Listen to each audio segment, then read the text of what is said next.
And welcome to another episode of आज the term.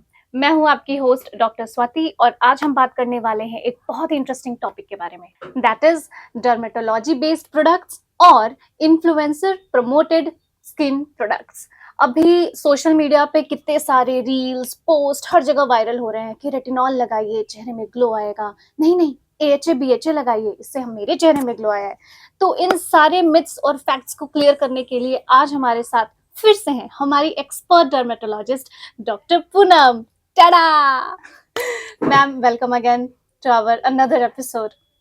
Thank you doctor Swati. और आज का जो हमारा टॉपिक है ma'am, it's Very Instagram interesting. Versus not I say Instagram influencers products versus dermatology based products. Correct. तो ma'am मेरा पहला क्वेश्चन ये है कि इन दोनों में डिफरेंस क्या है, dermatology based products and influencers promoted skin care products में डिफरेंस क्या है? तो देखिए इसमें बहुत ही सिंपल सा डिफरेंस है कि जो क्लिनिकल डर्मेटोलॉजिस्ट आपके लिए प्रोडक्ट चुनते हैं जो आपको देना चाहते हैं, तो उसमें वो साइंटिफिकली रिसर्च प्रोडक्ट होते हैं, बहुत सारे क्लिनिकल ट्रायल से गुजरते हैं और वो सेफ्टी प्रूवन होते हैं।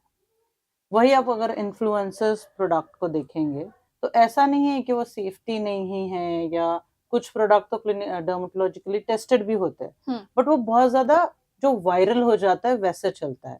और उसमें ऐसा है कि वन प्रोडक्ट फिट्स ऑल, वैसा नहीं होता जैसे हम बोलते हैं Yes. One size fits all, ऐसा नहीं है। तो बेसिकली ऐसा है कि वो इन जनरलाइज्ड बताते हैं कि आपको क्या करना है क्या नहीं करना है, और एक प्रोडक्ट लेके एकदम वायरल हो जाते हैं। तो इसका बहुत ही छोटा सा एग्जांपल देना चाहूंगी, जैसे कि रेटिनॉल। अब रेटिनॉल एक साइंटिफिकली साइंस बेस्ड प्रोडक्ट है या प्रूवन प्रोडक्ट है जो एंटी एजिंग में यूज किया जाता है। बट अगर आप 2% बेयर स्किन पे लगा लेंगे, उसके ऊपर कुछ नहीं लगाएंगे, तब तो आपके बैरियर आपको बोलेगी बाय बाय टाटा, फॉरएवर के लिए डैमेज हो जाएगी। तो ऐसा है कि आपको पता होना चाहिए कि कितना लगाना है, क्या लगाना है और किसे लगाना है। So that is the basic difference. Oh lovely.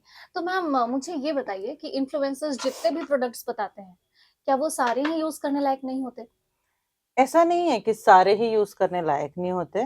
Definitely कुछ प्रोडक्ट अच्छे भी होते हैं, जैसे मैंने पहले भी बताया कि डर्मेटोलॉजिकली प्रूवन भी होते हैं, और आपको लेबल्स चेक करने हैं। क्लिनिकली प्रूवन है, डर्मेटोलॉजिकली प्रूवन है, नॉन कोमेडोजेनिक है, ड्राई स्किन के लिए है, या फिर एक्ने प्रोन स्किन के लिए है। ये सारा चेक करना बहुत जरूरी है। बहुत बार ऐसा नहीं बोलना चाहूंगी कि डॉक्टर्स ऐसे कुछ प्रमोट नहीं करते, बहुत बार इन्फ्लुएंसर पेड प्रमोशंस करते हैं। तो पेड प्रमोशंस में ऐसा है कि जैसे मैंने आपको बताया हाइलुरोनिक एसिड लगाना है या नियासिनामाइड लगाना है, रेटिनॉल लगाना है, ये बहुत बार आप नाम सुनते होंगे। तो ये ऐसे होता है कि हर कोई लगा लेता है। बहुत बार लोगों को पता ही नहीं होता है कि मेरे चेहरे पे इसकी जरूरत भी है या नहीं, और अगर है तो कितने क्वांटिटी में है, कब लगाना चाहिए ये भी नहीं पता होता।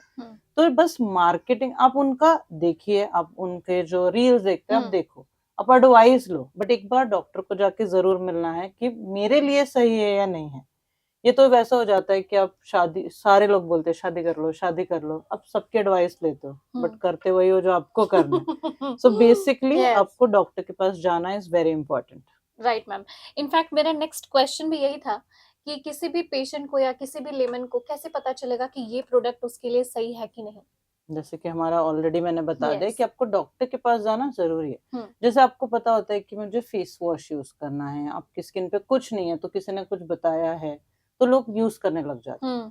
तो अगर आपकी स्किन 20s में हो और उन्होंने कोई प्रोडक्ट बताया जो 40s के लिए है, तो डेफिनेटली आपके स्किन पे वैसा नहीं काम करेगा, या फिर आपके स्किन को जरूरत ही नहीं है। तो आपको डॉक्टर का रिकमेंडेशन लेना इज वेरी इंपॉर्टेंट। मुझे भी लगता है मैम, मुझे लगता है मार्केटिंग के लिए उन्हें तो पेड प्रमोशन मिल जाते हैं कि ये मेरा ब्रांड प्रमोट कर दो और इसके इतने बोलो। उन्हें क्या फर्क पड़ता है कि लोग देखेंगे और वही अप्लाई करना स्टार्ट करेंगे। तो इंडिया में तो बहुत बड़ा मार्केट है कि कोई भी कॉस्मेटिक प्रोडक्ट इतना वायरल हो जाता है कि वो खुद हमें बताते कि नहीं नहीं मैम, मुझे तो मेरे पड़ोसी ने बताया मेरा चेहरा बहुत ग्लो हो गया। ऐसे नहीं है, आपका होगा ही या नहीं होगा ये कोई नहीं बता सकता।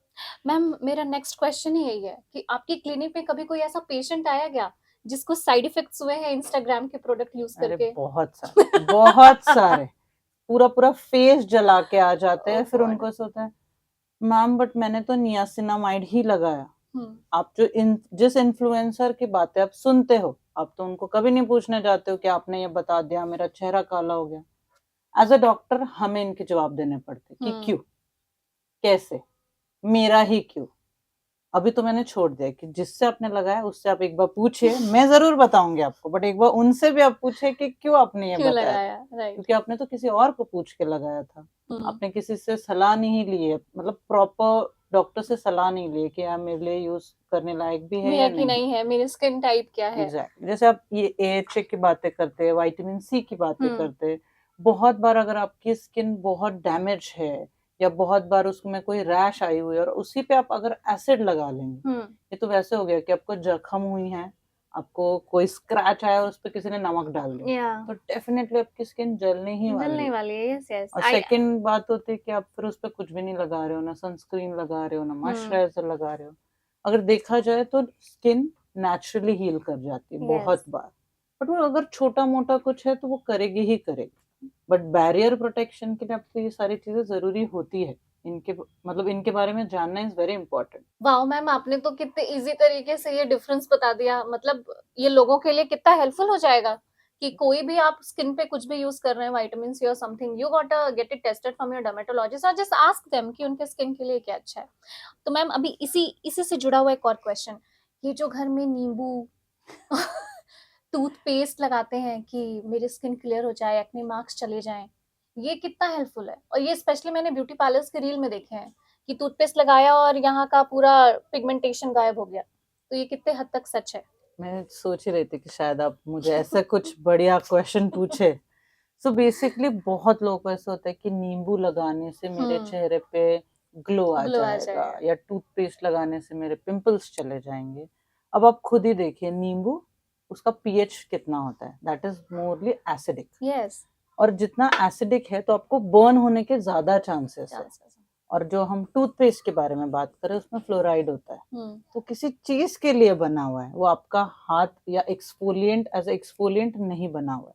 तो अगर आप ये सारी चीजें लगाते हो तो आपको इरिटेशन ज्यादा हो जाता है। तो इसमें ऐसा है कि आप स्किन पे कुछ भी लगाते हो, 1-2 दिन के लिए आपको दिख सकता है कि टेम्पररी आपको कुछ तो रिजल्ट मिला है, बट आप ये नहीं सोच रहे हो कि लॉन्ग टर्म में वो परमानेंटली आपकी स्किन डैमेज कर रहा है या ज्यादा खराब कर रहा है। तो प्लीज ये सारी चीजें मत करिए प्लीज, क्योंकि ये सारी चीजें कस्टमाइज्ड होनी चाहिए। हर किसी की स्किन अलग है, हर किसी की स्किन सेंसिटिव है, किसी की ऑयली है, किसी की ड्राई है, तो ये सारी चीजें अलग है। आपको हर चीज में किसी ने किया है इसलिए नहीं कर रहे। So firstly please stop blindly following everyone, आपको शायद उससे रिजल्ट नहीं आएगा। मैम अगेन, हमें कॉपी नहीं करना है, तो अभी किसी इन्फ्लुएंसर ने कहा कि मेरा एम रूटीन ये है, पीएम रूटीन ये है और इसके वजह से मेरे चेहरे पे आई है ये ग्लो, तो अब सामने वाले को तो यही लगेगा कि अभी इसने रात में रेटिनॉल लगाया है, मॉर्निंग में विटामिन सी लगाई है, तो इसके चेहरे पे ग्लो आया है, तो मेरे चेहरे पे भी आएगा। और फिर अभी ये पेशेंस वाली चीज आ गई ना, चलिए 1 महीने में नहीं आएगा तो 2 महीने में आएगा, तो they keep on doing it. तो ये अभी अच्छा सॉरी हाँ, तो यही है मैम, यही है कि क्या हम ऐसे किसी को कॉपी कर सकते हैं क्या एएम और पीएम रूटीन के लिए? नहीं, नो प्लीज, बचपन से सिखाया हमें कॉपी नहीं करना है। yes. तो इस चीज को जरूर याद रखना है।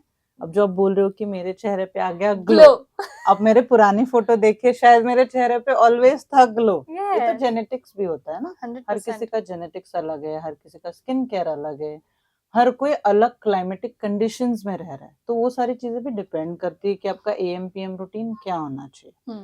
तो अगर आपको एक्ने है तो विटामिन सी बहुत अच्छा ग्लो देता है, नो डाउट, बट अगर आपको मैंने जैसे बताया कि अगर आपको एक्ने है तो आपको ग्लो तो देगा बट आपके एक्ने बढ़ा देगा। तो वो अच्छा नहीं है ऐसा नहीं है, वो अच्छा है बट आपके लिए अच्छा नहीं है। तो ये समझना बहुत जरूरी है कि आपके लिए क्या अच्छा है क्या नहीं अच्छा है।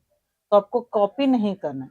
अब बेशक अपने जो भी फेवरेट इन्फ्लुएंसर्स हैं उनको फॉलो कीजिए, आप उनका सब कुछ सुनिए, बट अब करना जरूरी नहीं है। ऐसे थोड़ी ना वो बोलते कि आपने मेरा रील देखा है तो आपको ये करना ही चाहिए। और जैसे आपको उन पे विश्वास है कि 1 महीने में नहीं आएगा, 2 महीने में, अगर डॉक्टर बोल रहा है कि 2 महीने में नहीं आएगा, आपको 6 महीने देने पड़ेंगे, तो आपको रुकना पड़ेगा 6 महीने। 2 महीने में नहीं आएगा आपको glow. 100%। Thank you so much ma'am, आपने जितने you. सिंप्लीफाई तरीके से आज ये क्वेश्चन आंसर सेशन क्लियर किया है, आई होप इन्हें समझ में आया होगा कि इन्फ्लुएंसर्स को वहीं तक कॉपी कीजिए जहाँ पे कपड़े पहनने हैं, सुंदर दिखना है, यहाँ गए वहां गए। जब बात आती है स्किन की, you must go to dermatologist. You can come to derma space any time at doctor Poonam's. मैं हूँ डॉक्टर स्वाति और आप देख रहे थे आज the डर्म with doctor Poonam. Next time next episode में ऐसे ही कुछ इंटरेस्टिंग टॉपिक लेके आएंगे आपके डाउट्स क्लियर करने। आप अपने क्वेश्चंस और अपने कोई भी डाउट्स हमारे कमेंट सेक्शन में डाल सकते हैं। Till then, take care and don't copy. Bye bye.